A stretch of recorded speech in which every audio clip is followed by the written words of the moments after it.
Good evening, you're watching the news from the Sultanate of Oman television. First, the headlines. The Ministry of Endowments and Religious Affairs declares that Monday, August 20th is the day of Arafah and Tuesday, August 21st will be the first day of the blessed Eid al-Adha. The Sultanate receives a number of injured Yemenis for providing necessary treatment.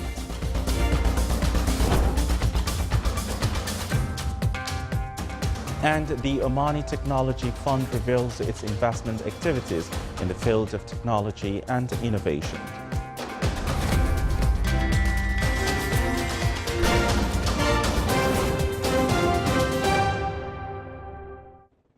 Those were the headlines, and now the news in detail.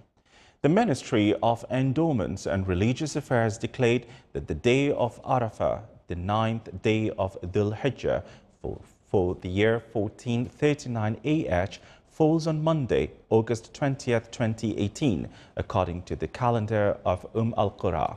According to Tuesday, 10th Dhul Hijjah 1439 AH, corresponding to August 21st, 2018, will be the first day of the blessed Eid al-Adha. The Ministry of Endowments and Religious Affairs also declared that today, Sunday, August 12, 2018, is the first day of Dhul Hijjah 1439 AH. On this blessed occasion, the Ministry of Endowments and Religious Affairs expressed its best greetings and congratulations to His Majesty Sultan Qaboos, praying to the Almighty Allah to return the occasion on him with good health and well-being and to bestow blessings and bounties on the Omani people and the entire Muslim world. Within the humanitarian efforts exerted by the Sultanate to deal with the Yemeni situation, a number of Yemeni injured people were received through Al-Mazyuna crossing border for treatment. The Royal Army of Oman received the injured at the border and they were transferred to the Thamreit Air Base accompanied by a medical team from the medical services of the armed forces.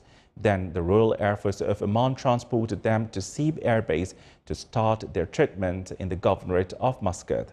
After completing the necessary procedures with the Indian Embassy in Muscat, the critical injured Yemenis will be transported to India for further treatment. Deliberations of the 6th International E-Commerce Conference started in the Wilaya of Salalah today under the auspices of His Excellency Sheikh Abdullah bin Nasser Al-Bakri, Minister of Manpower. The two-day conference themed The E-Consumer is organized by Oman Chamber of Commerce and Industry in cooperation with the Middle East Consultancy and Studies Center. The conference covers a number of themes such as defining the e-consumer, the legal aspects in protecting the e-consumer, the Sultan's experience in e-commerce in protecting the e-consumer and the efficiency of existing legislations, the economic dimensions for consumer data e-commerce and the consumer protection in e-commerce deals. The conference also reviewed the local and international experiences in the field of e-marketing. The conference targeted professionals, academicians, and officials with good experience in IT and e-consumer. The Admission Center announced today results of the first sorting results for diploma students for the coming academic year. The number of accepted students in this sorting reached 21,506 students distributed at various higher education institutions, international and external scholarships. The students are able to review their results through the center website and application. The Oman Technology Fund revealed its investment activities in the field of technology and innovation through an orientation program held in the Governorate of South Batna.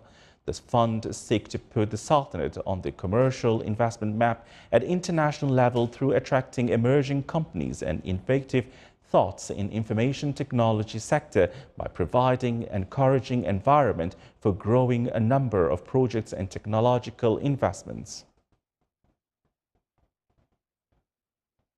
The Sultanate achieved the 10th position at the Arab world level and North Africa in the field of competitive innovation field for the Performance Index 2017. This was announced by Engineer Yusuf bin Ali Al-Harthi, CEO of Oman Technology Fund, in a statement for the Sultanate of Oman Radio and Television.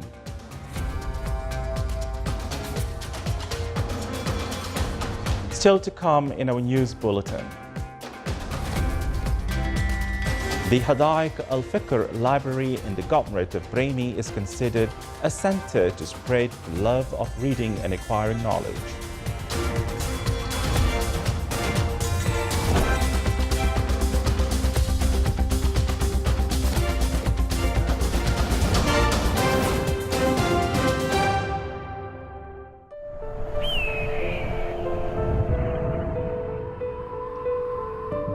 عبق فاح بين جنباتها، فنفثت سلاما برائحة لبانها.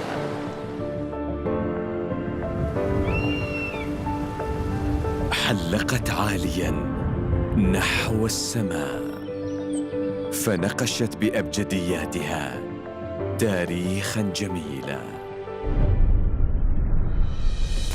وبكرمها أمست مضربا للأمثال.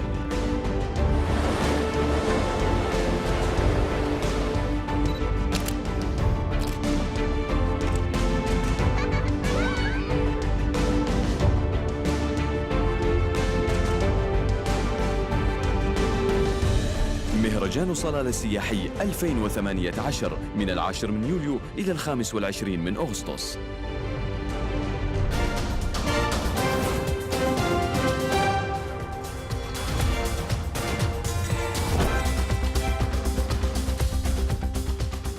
Welcome back, and now for the international world.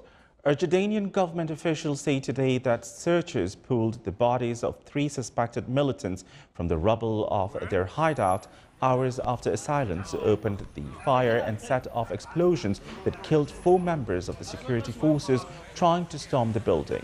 The clash late yesterday was among deadliest between suspects, militants and Jordanian security forces in recent years. It raised new concerns about attempts by domestic and foreign militants to carry out attacks and destabilize the pro-Western kingdom. The chain of events in Jordan began on Friday when assailants detonated a homemade bomb under a police car girding a music festival in the town of Fahais, west of the capital of Amman. Security forces chasing the suspect zeroed in the multi-story building in the town of Salt near Fahais and attempted to storm it late yesterday. The suspect held up in the open fire and set off powerful explosions.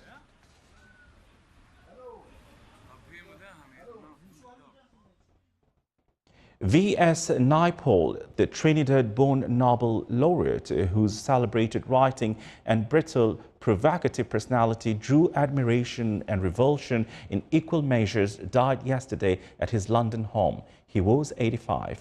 His wife, Nadira Naipaul, said he was a giant in all that he achieved, and he died surrounded by those he loved, having lived a life which was full of wonderful creativity and endeavor. Naipaul was awarded the Nobel Prize for Literature in 2001 for having united perceptive, narrative, and incorruptible scrutiny in works that compel us to see the presence of surpassed history.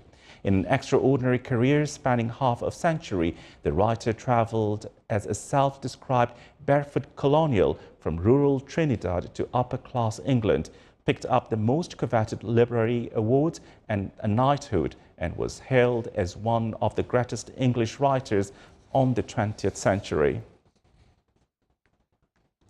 NASA has launched a spacecraft to the Sun that will fly closer to our star than anything ever sent before. The Parker Solar Probe rocketed away from Cape Canaveral, Florida early today. It's on an acceptable guest that will take it straight through the wispy edges of the corona, or outer solar atmosphere, just 6 million kilometers from the Sun's surface. Protected by a revolutionary new heat shield, the spacecraft will fly past Venus in October. That will set up the first solar encounter in November. Altogether, it will take 24 close approaches over the next 7 years.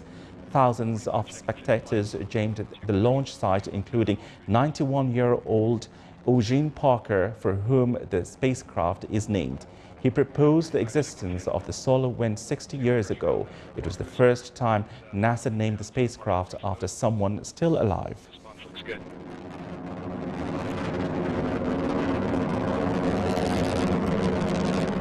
Yeah, 50 seconds into flight.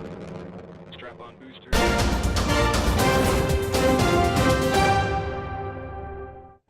Now back to some more local news.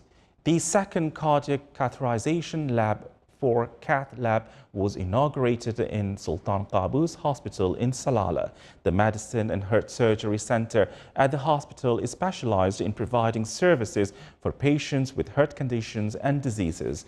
The inauguration of the second Cath Lab will enhance the quality of services in the hospital, and it will also aid in terms of availability of second device for cardiac catheterization diagnosis in case of technical issues that will devise in the library. The Hadaiq al-Fikr Library in the Governorate of Brahmi was successful in spreading the love of reading and acquiring knowledge among various segments of the society. The library became a summer center for students and children through its various programs and activities, as it includes a wide collection of books for different age categories. It also considered a gathering place for members of the community to enjoy literature session and engage the youth in useful activities to develop their skills and capabilities. The Cultural Club in the Wilaya of Khasab in the Governorate of Musandam organized a specialized workshop on narrative text writing. The workshop aims to provide Omani youth with the skill of narration and acquaint them with basics of writing a short story. It also aims to inspire the participants to use the surrounding environment in writing stories. It as well highlighted difficulties facing beginners writing stories, how to write narrative text starting from the main idea and then moving into brainstorming, and then to write the text where the main pillars discussed in the workshop. Various society segments, namely those interested in short stories, participated in the event. A ceremony was held in the Wilaya of Adam in the Governorate of Dakhliya to mark the conclusion of the summer program for grandparents. The program was organized by the Elderly Friends Association in cooperation with Omani Women Association. It aimed to highlight the role of Elderly Friends Association in society development. It also focused on handcraft industries practiced by the elderly and means of marketing these products. On the sideline of the conclusion ceremony, an exhibition was inaugurated which included a number of handicraft products made by the elderly people during the program.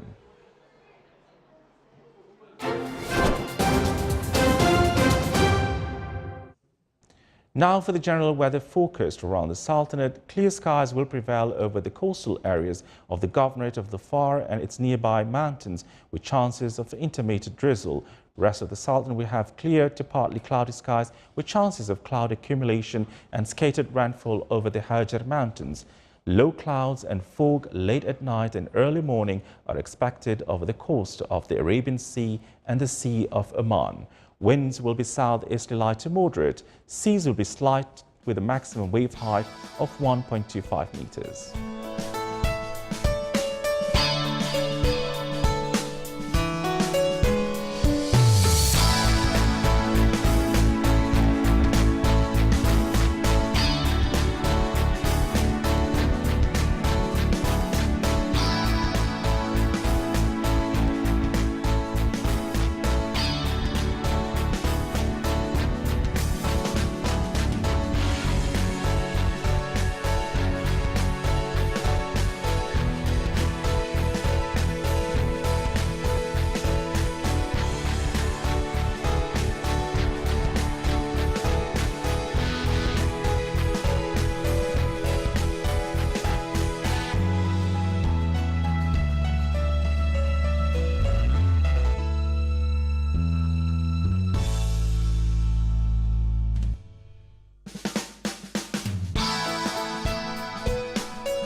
is the Sultan of Oman Television. Before we end tonight's bulletin, here are the main points once again.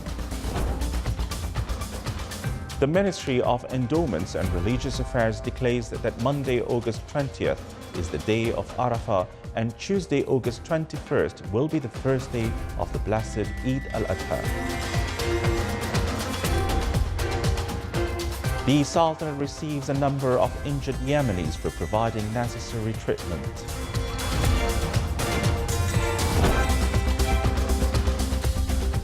And the Omani Technology Fund reveals its investment activities in the field of technology and innovation. With that, we come to the end of tonight's news bulletin. From all of us here at the studios and the newsroom, it's good night.